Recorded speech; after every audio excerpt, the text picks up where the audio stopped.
Hi dear all my students and my dear colleagues, viewers और जो भी students हैं जॉब करने वाले सभी को good evening. And today's my topic is job change, regarding job change.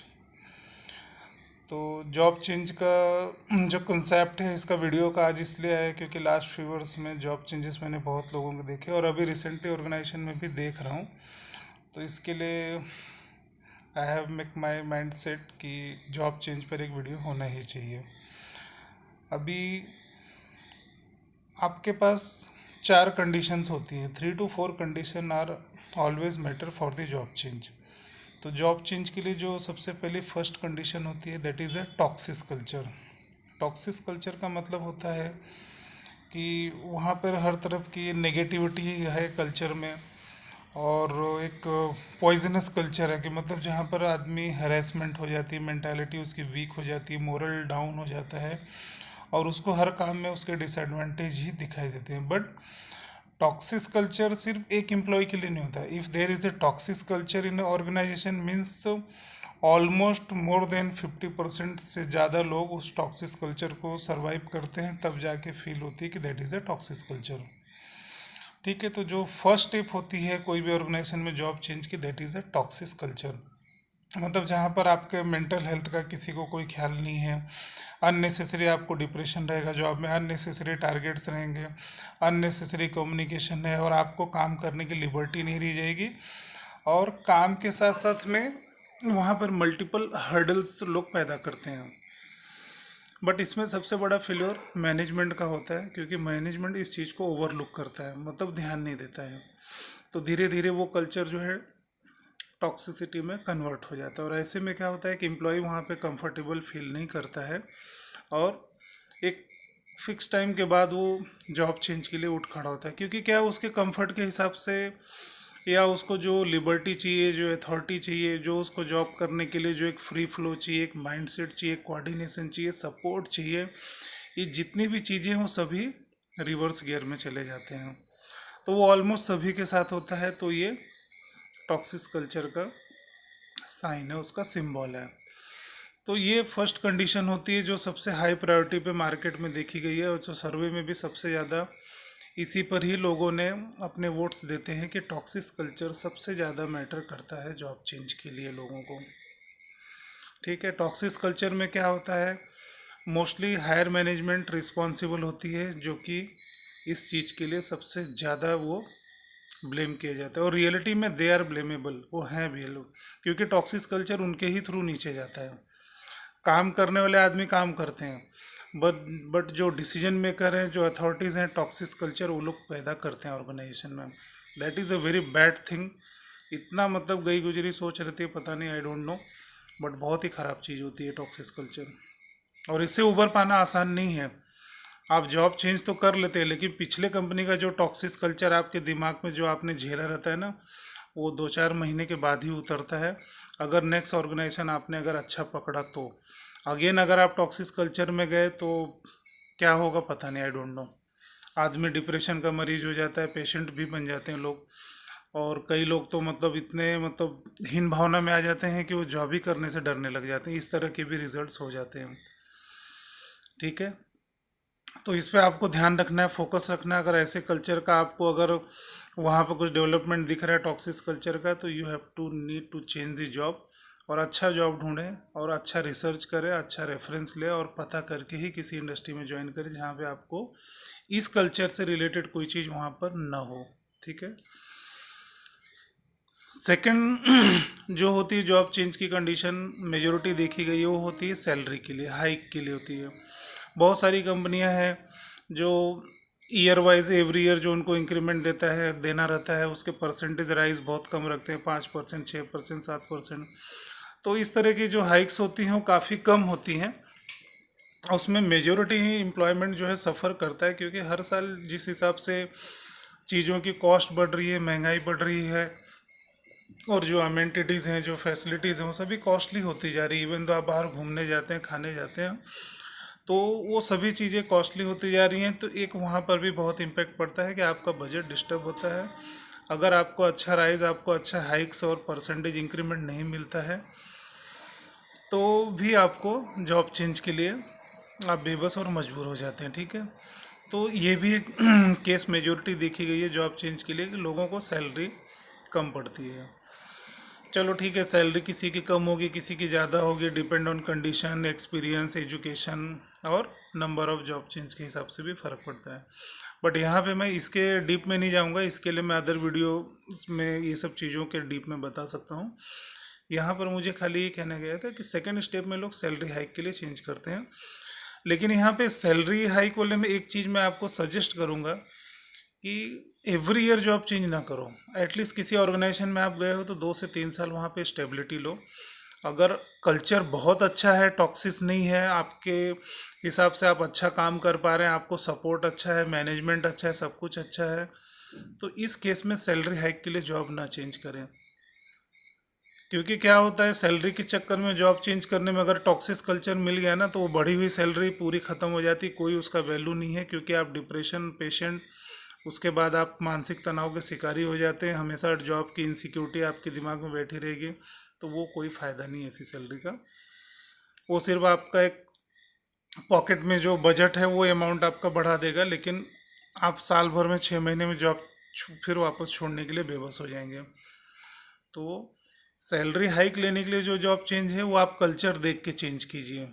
एक ही चीज़ मैं कहूँगा, अगर ऑर्गेनाइजेशन बेस्ट है, कल्चर उसका अच्छा है, फ्री फ्लो वर्क है, अथॉरिटी है, लिबर्टी है और आपको सपोर्ट है, तो ऐसे जॉब आप चेंज ना करें तो बेहतर है। वहाँ पे आप जितना अच्छा समय निकाल सकते हैं उतना लर्निंग लीजिए, उतना सब कुछ कीजिए, सीखिए, उसके बाद आप जॉब चेंज कीजिए एक फिक्स टाइम के बाद। तो कल्चर बहुत अच्छा है तो आप 5 साल 6 साल रुके, 5 साल की ग्रेचुटी लेके जाइए, that is well and good. तो ये टॉक्सिस कल्चर के बाद ये जो हुआ दूसरा, सैलरी हाइक के लिए लोग चेंज करते हैं, ठीक है। तीसरा जो एक मतलब कहना तो नहीं चाहिए, लेकिन क्या होता है कभी कभी, मतलब वहाँ पे फैसिलिटी और लर्निंग का अभाव होता है। पर्सनल नीड्स मतलब कैसा रहता है, सैलरी के अलावा एक पर्सनल होती है ना कि आदमी को, कि जॉब में फैसिलिटीज़ आपको क्या क्या प्रोवाइड कर रही है, आपको हेल्थ इंश्योरेंस है कि नहीं, ट्रांसपोर्टेशन कंपनी दे रही है कि नहीं दे रही है, तो उसके बाद आपका मतलब पर्सनल टेकिंग केयर क्या कर रही कंपनी, या उनके पास लर्निंग के लिए कुछ है कि नहीं। पता चला बहुत ओल्ड टेक्नोलॉजी का कंपनी है या ऑर्गेनाइजेशन है जहाँ पे काफ़ी ओल्ड तरीके से काम किया जा रहा है, तो बहुत सारे लोग क्या ऐसे ऑर्गेनाइजेशन में जाने के बाद भी कुछ एक साल 6 महीने के बाद वो जॉब चेंज के लिए सोचते हैं। चलो ठीक है, इस कंडीशन में मैं ज़्यादा फेवर नहीं करूँगा, करना भी चाहिए, क्योंकि अगर कोई इंडस्ट्री कोई ऑर्गेनाइजेशन अगर अपग्रेडेशन के लिए नहीं जा रही है और वो लेटेस्ट टेक्नोलॉजी से सरोबार नहीं होना चाहती और पुराने सिस्टम के थ्रू धक्का मार के चलना चाहते हैं, तो यहाँ पर क्या है, जो टैलेंटेड लोग हैं, जो ज़्यादा हाईली क्वालिफाइड हैं, उनके लिए वो पुअर हो जाता है। भले उसका कल्चर ठीक है, चलो मान लिया, बट काफ़ी ओल्ड टेक्नोलॉजी है, सब कुछ ओल्ड है, सिस्टम नहीं है, लिबर्टीज़ वगैरह का साइड में हो जाए, अथॉरिटी गई साइड में, मतलब टेक्नोलॉजी बहुत लूज़ है, बहुत मतलब ओल्ड तरीके से चल रहे हैं और घिसट घिसट के चल रहे हैं, तो ऐसे कंपनी में आपका ग्रोथ ऑटोमेटिकली होना नहीं है, क्योंकि वो उन्होंने अपना दायरा फिक्स कर लिया रहता है कि उनको इतने ही पाउच में चलना है, तो उतने ही पाउच में रहेंगे, तो फैसिलिटी और वो सब तो बहुत दूर की बात हो जाती है, ठीक है। तो तीसरा ये भी एक कारण रहता है कि जहाँ पे आपको लर्निंग नहीं मिल रहा है, कुछ आपको ग्रो होने का चांस नहीं है। चलो कल्चर ठीक है, लेकिन टेक्नोलॉजीज़ नहीं है, सब नहीं है, तो आपका कुछ ग्रोथ नहीं होना है, तो फ्यूचर में आपके लिए वो भी तकलीफ बन जाती है, क्योंकि आप वहाँ जितना ज़्यादा समय गुजारेंगे आप उतने पीछे होते चले जाएंगे। यहाँ पे एक ही डिसएडवांटेज है ऐसी कंपनियों में, ठीक है। चौथा जो एक रीज़न आता है कि बहुत लोग कुछ पर्सनल रीज़न के चलते जॉब चेंज करते हैं, जैसे अभी कोई होम सिक है, अब उसको अपने लोकेलिटी में ही जॉब अगर देखना है, कि सोचता है घर के नज़दीक रहे, या उनके फैमिली है, रिलेशंस है, तो इन सब की नज़दीकियों के चलते भी बहुत लोग जॉब चेंज करते हैं। तो ये भी कोई रीज़न, कोई इसके अगेंस्ट में तो मुझे नहीं बोलना है, क्योंकि ये भी ठीक है, चलो ये आपकी अपनी, बोलते हैं ना कि भावना की बात होती है, कि इंसान का पर्सनल, बोलते हैं कि उसका मोटिव रहता है कि वो फैमिली के नज़दीक रहे, अपने रिश्तेदारों के नज़दीक रहे, घर के नज़दीक रहे, लोकल में रहे, तो ये भी एक मतलब जॉब चेंज करने के लिए लोगों को मोटिव रहता है। तो ऐसे में क्या होता है कि ये आपकी पर्सनल नीड है, यहाँ पे मेरे तरफ से कोई सजेशन नहीं है। अगर कुछ लोग इस तरीके का सोच सोच करके, अगर वो उनके लोकेलिटी में या फैमिली मेम्बर के नज़दीक में रहना चाहते हैं या लोकल में जॉब करना चाहते हैं, तो ऐसे लोग भी क्या होता है, यहाँ वहाँ कई जगह जॉब करके परेशान हो जाते हैं, फिर उनको घर आने जाने में दिक्कत होती है, लंबा टाइम हो जाता है फैमिली से मिलने के लिए, या उनको सोशल जो उनका जो रिलेशंस है उसको मेंटेन नहीं कर पाते, और उनको लगता है कि नहीं ये सब चीज़ों की ज़रूरत है उनको लाइफ में जॉब के साथ साथ ये सब चीज़ें करने का। तो ऐसे में क्या है, कुछ लोग इस डिपेंडेंसी में भी जॉब चेंज करते हैं, और ठीक है कर लेना। अगर इसमें क्या होता है कि आपकी पर्सनल एकदम व्यक्तित्व, मतलब बोलते हैं ना कि व्यक्तिगत चीज़ है, तो ये आपके ऊपर निर्भर करता है कि आपकी रिक्वायरमेंट क्या है। अगर उसके कई बार लोग क्या है, लोगों को उनके लोकल में ग्रोथ अच्छी मिलती है तो वो वहीं लोकल में ही जॉब ढूंढते रहते हैं, वहीं करते हैं। लेकिन कुछ लोगों को ग्रोथ नहीं मिलता है, लोकल में नहीं हो पाता है, तो फिर वो टाइम बिंग अपना जॉब चेंज भी कर लेते हैं। तो चौथी कंडीशन ये भी रहती है जॉब चेंज की। फिफ्थ जो कंडीशन है वो ऑर्गेनाइजेशन की खुद की कंडीशन होती है। क्या होती है, कई बार ऑर्गेनाइजेशन क्या होता है, अच्छी चल रही है, अच्छा ग्रो कर रही है, लेकिन सडनली कुछ मोमेंटम ऐसा आ जाता है कि ऑर्गेनाइजेशन का उनका खुद का ही फैसिलिटी का डिग्रेडेशन हो जाता है। अब जैसे मान लो कि कोई ऐसी कंपनी है, सपोज उसने 10 साल 20 साल बिजनेस चला है, लेकिन बाद में उसके उस बिजनेस में लॉस हो रहा है, और वो अपने आप को उस लॉस से बाहर आने के लिए सोच रहा है, लेकिन वो उसका लॉस रिकवरी नहीं हो रहा है बिजनेस में, ठीक है। अब वो सोच रहा है कि वो बिजनेस ही चेंज कर दे। सपोज करो कोई हेल्थ केयर की कंपनी है, दवा बनाने की कंपनी है। अब उसको सपोज करो 20-25 साल उसने हेल्थ केयर में किया किया किया, लेकिन उसको बिजनेस में बहुत अच्छा कोई नफ़ा प्रॉफिट नहीं कुछ हो रहा है। तो सडन मोमेंट ऐसा होता है कि फिर वो उस फर्म को बंद करने को सोचते हैं, या उस बिजनेस को शट डाउन करने को सोचते हैं।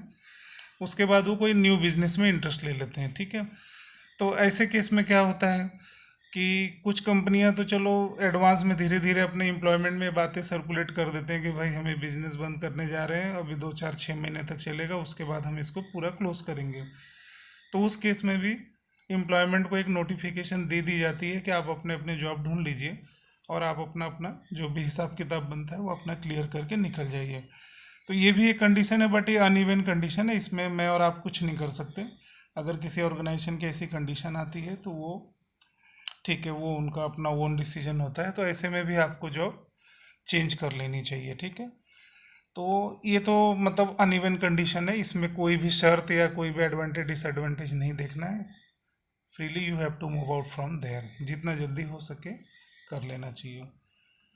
सिक्स्थ जो कंडीशन आती है वो बहुत ख़राब कंडीशन होती है। कैसी ख़राब कंडीशन होती है कि कई बार ऑर्गेनाइजेशन में क्या होता है कि ब्लेम गेम के चलते तकलीफ हो जाती है किसी किसी एम्प्लॉयमेंट को, कि काम आदमी अच्छा कर रहा है, बहुत ही अच्छा कर रहा है, लेकिन ठीक है उसके हायर अथॉरिटी उसको सपोर्ट नहीं करना चाहते क्योंकि उनको अपनी जॉब इनसिक्योर लग रही है।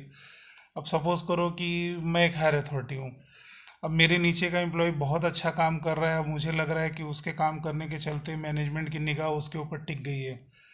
तो अगर मुझे मेरी जॉब की इनसिक्योरिटी होगी तो मैं क्या करूँगा, एक टॉक्सिस कल्चर की तरफ चला जाऊंगा कि भाई वो नीचे वाला एम्प्लॉयमेंट निकल जाए, या उसके चलते मेरी इमेज ढीली पड़ रही है, ये सब है। तो कई बार क्या होता है, ये सब जो इंडस्ट्री में ऑर्गेनाइजेशन में या फर्म में जब ये सब कॉन्सिक्वेंसेस होते हैं ना, तो कई बार क्या होता है इसमें कुछ कुछ एम्प्लॉय बेचारे फंस जाते हैं, क्योंकि वो सीधे रहते हैं नेचर के, उनको काम से काम मतलब है, हार्ड वर्कर है, बट इन सब पॉलिटिक्स में वो अपने आप को उबार नहीं पाते। तो ऐसे में क्या होता है कि वो उलझ जाते हैं इन सब चीज़ों में, ठीक है।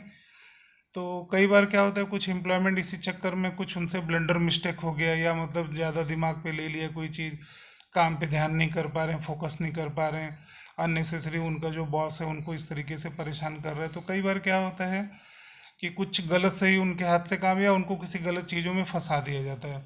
और मैनेजमेंट क्या है, जो कॉरपोरेट में हेड ऑफिस बैठता है उसको कुछ समझ में आती नहीं, और समझ में भी आएगी तो इंटरेस्ट लेने का भी उनको कोई स्कोप नहीं रहता है। तो ऐसे केस में क्या होता है, कई बार एम्प्लॉय बेचारे उनका टर्मिनेशन कर दिया जाता है। तो टर्मिनेशन में तो क्या है कि चलो ठीक है, उनको नोटिस वगैरह दी जाती है पहले से कह दिया जाता है कि भाई ऐसा ऐसा है, तो आपको मतलब ऑर्गेनाइजेशन छोड़ना है, या आप रिज़ाइन दे दीजिए, 2 3 महीने का नोटिस पीरियड, आपका 2 महीना नोटिस पीरियड है, 2 महीना कीजिए फिर आप जाइए। तो ऐसे केस में भी जॉब चेंज करनी पड़ जाती है। बट भगवान ना करे ऐसी कंडीशन किसी के साथ आए, क्योंकि ये बहुत ही गंदा और बहुत ही रबिश चीज़ है जो कि मैंने कहीं भी देखी है। सबसे मतलब थर्ड क्लास घटिया हरकत की है, बहुत बहुत ख़राब चीज़ है टर्मिनेशन देना। क्योंकि कोई भी एम्प्लॉयमेंट कोई भी एम्प्लॉय नहीं चाहता है कि उसके हाथ से कोई ब्लंडर मिस्टेक हो। बहुत रेयरली कोई होगा, 100 में एक आध दो जो ऑर्गेनाइजेशन को नुकसान पहुंचाने का काम करते हैं या फर्म को नुकसान पहुंचाने का काम करते हैं। तो ऐसे लोगों को टर्मिनेट करना that is a too good thing, क्योंकि ऐसे लोग क्या है, दूसरे एम्प्लॉयमेंट के ऊपर इम्पेक्ट आता है और उनको कल्चर को ख़राब कर सकते हैं। तो ये जो टर्मिनेशन वाली जो कंडीशन आती है, तो ये अगर अच्छे एम्प्लॉय के साथ आती है दैट इज़ टू मच डिस्कस्टिस, बहुत ही ख़राब कंडीशन होती है। बट क्या होता है, एज ए एम्प्लॉय आप हर चीज़ से फाइट नहीं कर सकते, you can't fight with management, higher authority, क्योंकि वो सभी बिग बुलीज हैं। तो आप उनके साथ फाइट नहीं कर सकते। तो better way, you have to change your mind set and you have to change your job immediately, जितना जल्दी हो सके आप छोड़ के वहाँ से हट जाइए, क्योंकि that is also one type of the consequences of the first condition जो मैंने बताई ना, टॉक्सिस कल्चर, ये उसी का सब पार्ट हो जाता है टर्मिनेशन। तो ऐसी जब कंडीशन आपको फील हो, दिखाई दे और आपको लगे कि ऐसा हो रहा है, तो बेहतर है कि वो आप जितना जल्द हो सके वहाँ से आप मूव आउट कर लो अपने आप को। ठीक है, तो ये भी एक जॉब चेंज का कंडीशन हो जाता है। तो मेरे डियर ऑल व्यूवर्स, जो सभी स्टूडेंट्स हैं, जो सभी जॉब में जाने वाले हैं, इधर जो जॉब कर रहे हैं, ये 6 जो कंडीशन मैंने बताई है जॉब चेंज की, 6 कंडीशन ही ऑलमोस्ट सबको मैटर करता है। अब उसमें आपको खुद के जॉब को खुद अपने ऑर्गेनाइजेशन में देखना है कि आप कौन से कंडीशन में इस टाइम हो। ठीक है, तो मैंने 6 कंडीशन बताई, 6 कंडीशन में आपको करना क्या है, क्या करना चाहिए क्या नहीं करना चाहिए, वो मैंने आपको बताया है। तो उसके अलावा अगर कोई चीज़ छूटी है या कहीं कोई गैप है तो आप मुझे यूट्यूब में क्वेश्चन कर सकते हैं, इधर मेरे पर्सनल व्हाट्सअप जो नंबर देता हूँ आप उसमें भी मुझे मैसेज करके क्वेश्चन रेस कर सकते हैं। ठीक है, तो ये भी एक कंडीशन, जो 6 कंडीशन बताई ऑलमोस्ट ये सारी कंडीशनें इसी में ही रहती हैं जॉब चेंज की। और एक लास्ट जो एक कंडीशन बचती है दैट इज़ ए बॉन्ड, मतलब अगर इसे कॉन्ट्रैक्ट, अगर इसे कई बार, क्या है, पहले तो नहीं सुना था लेकिन अभी रिसेंटली कुछ सालों से सुन रहा हूँ कि हायर अथॉरिटी पे बहुत लोगों का कॉन्ट्रैक्ट टाइप भी जॉब रहता है, मतलब जैसे किसी को 3 साल 5 साल के लिए कॉन्ट्रैक्ट पे लिया, तो वो जो जॉब चेंज होती है वो अलग चीज़ है, वो इसमें आती नहीं इन 6 कंडीशनों में। बट क्या है कि एक मतलब एडिशनल मैं खाली बता दे रहा हूँ। तो ऐसे केस में भी क्या है, जॉब चेंज आपको कॉन्ट्रैक्ट खत्म होने के पहले कर लेना चाहिए, जॉब रेडी रखना चाहिए, जॉब में गैप नहीं होना चाहिए। तो अगर ऐसा कोई कॉन्ट्रैक्ट का जॉब साइन किया है, फिक्स पीरियड का, फिक्स टर्म एम्प्लॉयमेंट का अगर आपने लिया हुआ है, तो आपका जैसे ही वो फिक्स टर्म ख़त्म होने का है तो आप तुरंत अपना जॉब चेंज कर लीजिए। बट ये मतलब बोलते हैं ना, इधर पार्टी से म्यूचुअल एग्रीमेंट होता है कॉन्ट्रैक्ट, इसके लिए मैं उन 6 कंडीशनों में इसको नहीं घुसा सकता। ये एक बोलते हैं ना एडिशनल कंडीशन है, जस्ट खाली डिस्कशन के लिए मैंने आपको बताया है। तो उसमें कोई एडिशनल मतलब आपको सोचने की ज़रूरत नहीं है। बेटर वे कि आप ऐसा कॉन्ट्रैक्ट का जॉब लीजिए मत जहाँ पे कॉन्ट्रैक्ट फिक्स है या कुछ ऐसा फिक्स है। ठीक है, तो आई थिंक जो सभी कंडीशन आपको बताई हो आप उस पर ध्यान दीजिए विशेष करके। और कब कहाँ कैसे जॉब चेंज करना है इन 6 कंडीशनों में, वो आपको शायद क्लैरिटी होगी। बट थोड़ा सा क्या मुझे और भी उसमें एडिशनल बताना था। और कौन से स्टेज पे जाके जॉब चेंज कर देनी चाहिए वो भी सब डिस्कशन किया। अगर कुछ रह गया हो तो हम लोग किसी और वीडियो में उसको फिर से डिस्कशन कर लेंगे, रिफ्रेश कर लेंगे, या कुछ एडिशनल इन्फॉर्मेशन होगी तो वो उसमें मैं शेयर कर दूंगा। ठीक है, तो अभी मैं स्टॉप करता हूँ, वीडियो बड़ा हो गया है। ठीक है, तो चलिए, गुड नाइट मेरे सभी डियर स्टूडेंट्स, और जो जॉब में हैं या जो जॉब में जाने वाले हैं, इधर जो जॉब कर रहे हैं, सभी को मेरी तरफ से नमस्कार। बेस्ट ऑफ लक आपको। कोई भी क्वेश्चन हो, कोई भी आपको मन में संदेह हो, कहीं कुछ डाउट हो, तो आप तुरंत यूट्यूब में क्वेश्चन कीजिए, इधर मुझे व्हाट्सअप कीजिए 9054661285 पे। I will answer. थोड़ा कभी कभी लेट हो जाता है आंसर देने, but definitely I will answer. जितने भी आते हैं मैं आंसर देता ही हूँ सभी को। ठीक है, चलिए, अच्छा, नमस्कार।